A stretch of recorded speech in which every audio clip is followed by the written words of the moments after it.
Olá, amigo pecuarista do canal do Criador. Na dica de hoje, nós vamos começar uma série de vídeos falando sobre as principais características genéticas avaliadas pelos programas de melhoramento na raça Nelore aqui no Brasil. Então, nós vamos falar sobre os vários grupos aí de características, quais são elas, qual a importância, por que você deve ou não selecionar para essas características aí na hora de escolher um touro para utilizar na reprodução aí das suas vacas. Hoje nós vamos falar sobre as características de crescimento. Como o próprio nome diz, são características relacionadas ao desenvolvimento, ao ganho de peso dos animais. Então são características muito importantes para qualquer selecionador, para qualquer fazenda que esteja trabalhando com produção de carne. Se o seu objetivo, se o seu negócio estiver dentro da produção de carne, você deve sim incluir essas características, alguma delas, na seleção aí dos touros que serão usados na reprodução das suas vacas. Essas características, elas vão desde o peso ao nascimento até o peso adulto, até o peso final. Então, peso ao nascimento, peso ao desmame, peso ao ano, ao sobreano, peso da vaca adulta, todas essas características são ditas aí, conhecidas como características de crescimento. E elas estão relacionadas com o ganho de peso. Se você mensura indicadores zootécnicos e já faz um processo de gestão na sua fazenda, sem dúvida você já calcula o ganho médio diário de seus animais. Seja você fazendo aí a cria ou o ciclo completo, Você faz essa parte do ganho médio diário, que é um dos principais indicadores gerenciais, para a tomada de decisão mais efetivas na fazenda. Ele dá uma ideia aí global de como a fazenda está.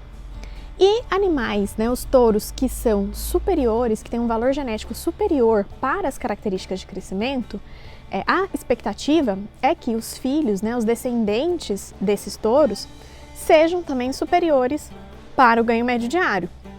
Então, que tenham maior peso, mas que também tenham maior velocidade no ganho desse peso. Essa é a expectativa desses animais. Bom, mas então, vamos supor que você tenha aí uma fazenda que faz o ciclo completo, tem a cria, recria e engorda.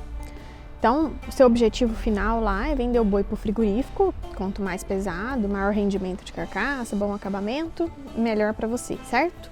Mas você também quer ter um bezerro ou desmame pesado, para que a recria seja melhor. Você quer ter também um animal que tenha uma velocidade de ganho na recria para diminuir a idade ao abate.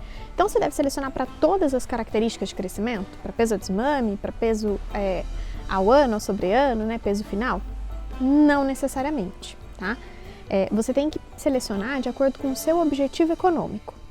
Então, seu objetivo econômico é vender o boi gordo para o frigorífico, mais pesado, com melhor rendimento de carcaça e melhor acabamento, Então, você tem que selecionar para o peso mais próximo da idade que esse animal vai ser comercializado, vai ser abatido e vai te gerar a receita e vai te gerar o faturamento, tá?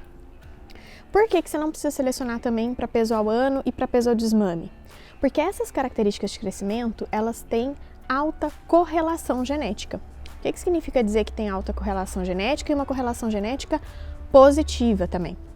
Significa que quando você seleciona para uma dessas características, as outras elas são levadas junto indiretamente. Então elas andam sempre juntas. Então o animal que ele é pesado lá na desmama, existe um potencial muito grande que ele também seja pesado ao ano, ao sobreano e na fase adulta, em todas as etapas, inclusive ao nascimento, E aí a grande questão dessas características de crescimento atualmente na raça Nelore é justamente o peso ao nascimento. Nos últimos anos a gente tem percebido um aumento no número de partos distóxicos, de partos que tem uma assistência, e inclusive de partos bem complicados, cesarianas, que tem que acontecer ali. E a que se deve aí esse aumento dos partos distóxicos? Na minha opinião, se deve a 3 principais fatores. Primeiro, as fazendas elas estão se tecnificando cada vez mais, estão realizando estação de monta.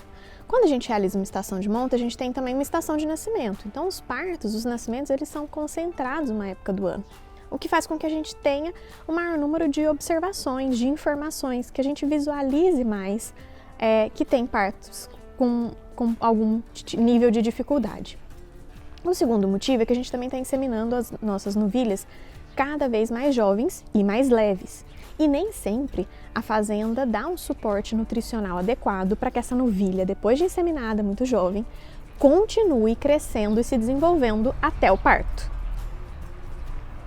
E um terceiro motivo é que a gente está selecionando para os animais com maior peso e maior velocidade de crescimento na fase adulta. E com essa correlação genética alta e positiva, os animais que são muito pesados na fase adulta também serão muito pesados no nascimento. Bom, então a gente tem que cuidar, né? Você tem que pensar aí na sua realidade, o que é mais importante para você, ter um animal de excepcional desempenho lá na vida adulta, ou ter também esse cuidado aí com o nascimento, se você insemina suas fêmeas muito jovens. E uma outra característica que também é de crescimento, porém um pouco diferente, é a característica de habilidade materna. Nós comumente aqui, né, no meio chamamos de habilidade materna, mas a gente sabe que a habilidade materna envolve muitos outros aspectos. Na realidade, a característica que a gente chama de habilidade materna é uma característica de peso aos 120 dias, né, aos 4 meses de idade, mas não diretamente dos filhos do reprodutor, e sim dos netos dele. Então, mensura a capacidade das filhas de produzirem leite e criarem, né, bem um bezerro até os 4 meses de idade. É uma característica, então, de crescimento, porém de efeito maternal, que deve ser avaliada, incluída aí no seu processo de seleção, caso você perceba uma falha aí nas suas matrizes mesmo, né? Um peso ao desmame muito abaixo da média, uma quantidade de bezerros fracos, guachos muito grande, essa característica ela deve ser incluída aí na sua seleção genética. Bom, é isso. Se você ficou com alguma dúvida ainda sobre as características de crescimento, não se esqueça de me escrever, que vai ser um prazer te ajudar com isso. Um abraço e até o próximo vídeo.